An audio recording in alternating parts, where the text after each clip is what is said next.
Hi there, today I'm gonna show you my new inverse kinematic for hinge joints. Uh, this is what it looks like in action.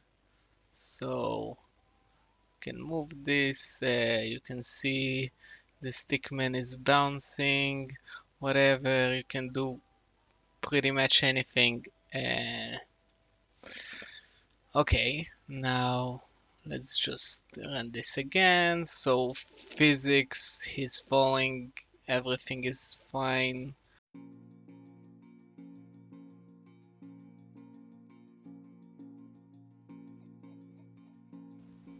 Now I would just briefly show everything that we done. So this is the previous project from the other video, so it still works and I didn't change anything. The only thing I actually did was to implement this eye controller abstract class. So before that it was a mono behavior inheriting from mono behavior, and now it's inheriting from the eye controller. So the eye controller is an abstract class, so basically everything that inherits it must implement the kill, the get animation, the get movement speed, the jump, the is alive and set grounded, and then everything that was using the Stickman controller before that is now using eye controller instead and just referencing those methods instead. So uh, this is it basically. So for the new Stickman I have a copy of the same Stickman controller, basically a copy without a few things like the limbs. Now the player Stickman is, as you can see, before that it was a Stickman controller over here, and now it's eye controller, and yeah, everything else is the same except the animator that I am getting from here.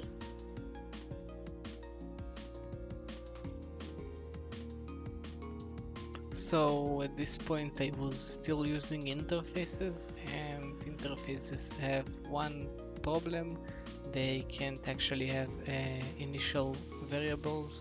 So if I use a interface to reference my controller, I can use the transform and some variables, public variables. I actually need to do a method for everything, and it's a pain in the ass. So this is why I actually changed it to abstract classes.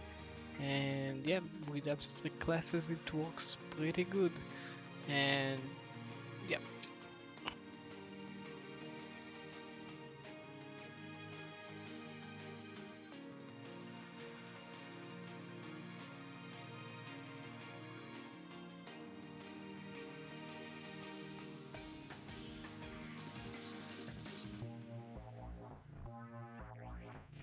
So now we would create a walk animation. So creating a walk animation is pretty easy. We would use the Unity animator, animations, whatever. So all we need to do is just uh, move our target leg positions, and our legs should follow those positions, and we would get a solid walk animation. So this is pretty much it. So we get a procedural animation, so whatever.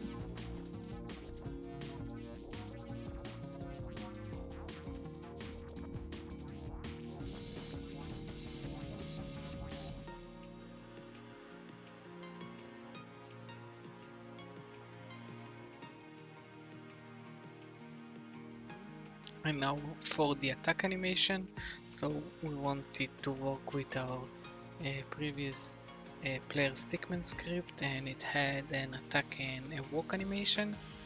So this is exactly what I'm doing here. Also, I am using layers for my animator so I can attack and walk simultaneously. Yeah.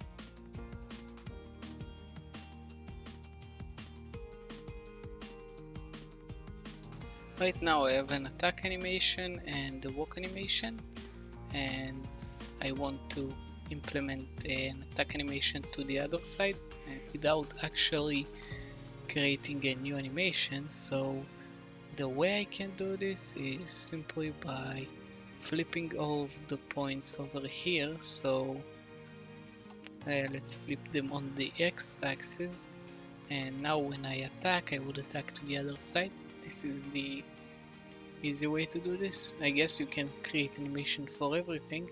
So again, our animations are just following these points. So if we attack, it's following this, and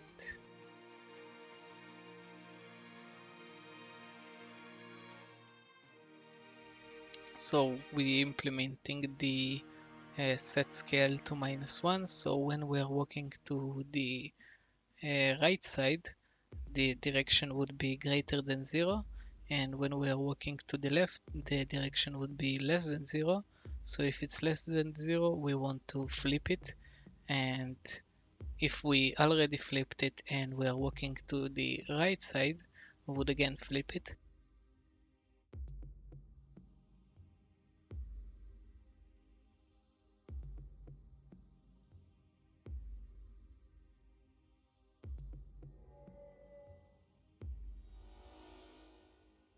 Problem, we forgot to pass the points, and that's it. So yeah, now once again I would show how to implement those stuff. So given you have this three parts link, now let's actually, so if we want to link them, first of all let's actually link them. So you would use the hinge joins. So I would set this parent to be the white square and move this anchor to be 5, 5, whatever, just the middle. So I would skip forward a little bit.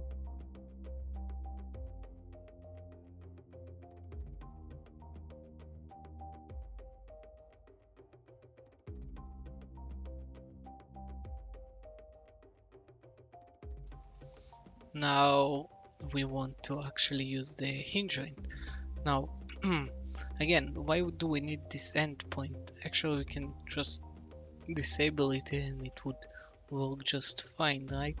So it's like useless in this case, but I need it in my hinge join. So the hinge to the key solver or whatever should be on a separate position. It should be the end of the chain, and in this case this chain is 3 chain length, so it has this point, and you can call it this one. So even by the anchor, so this and this over here, and this is the last one. So 1, 2, 3. Okay, and now we also need a position to actually follow.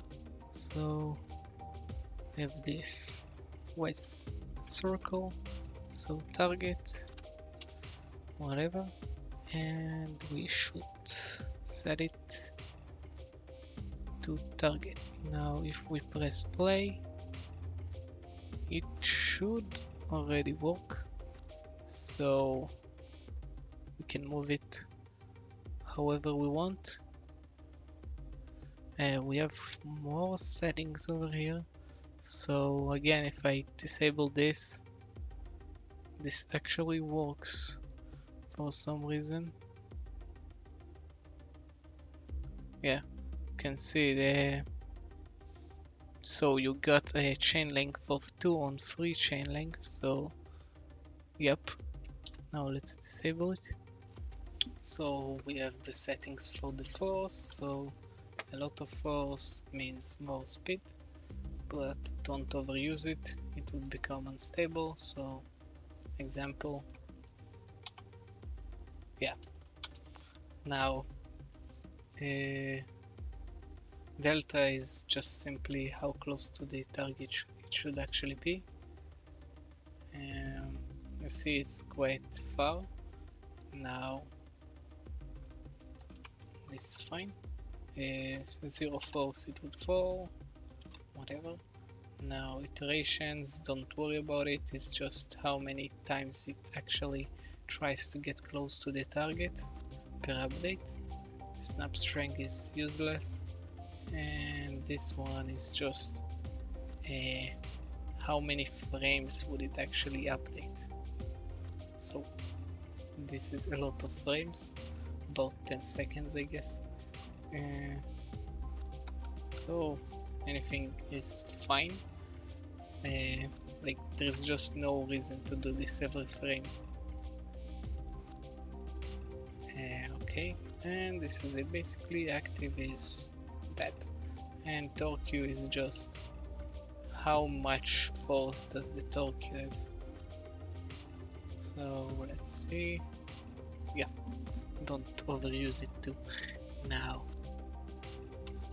generally the torque should be 1, it's just copying the force over here. Now minus force would be pretty bad. Yeah, now we also have a pole, so the pole is just to where should the chain bend to what direction. So let's set it somewhere like so, and if we have the pole over here and pass it, you can see it's now following this pole.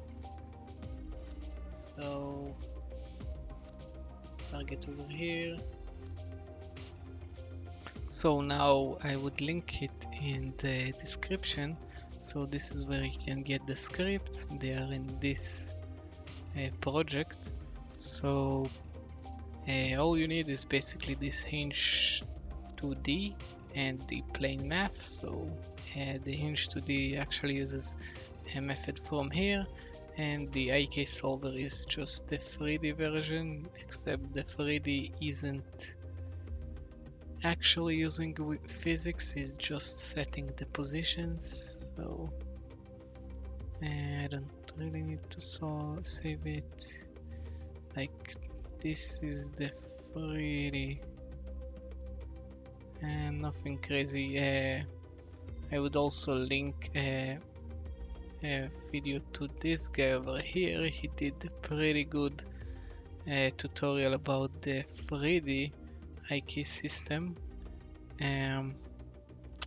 Yeah, the difference between the two is in here when we are setting the position in the end, we would actually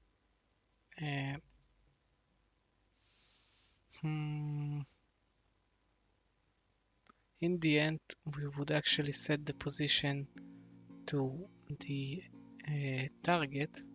So like so, local rotation, the rotations and the positions, and in here we don't do that. We are using those two methods, which are just adding force and adding torque. So those methods are a mess. If somebody can improve this or make it better, feel free. So see you next time.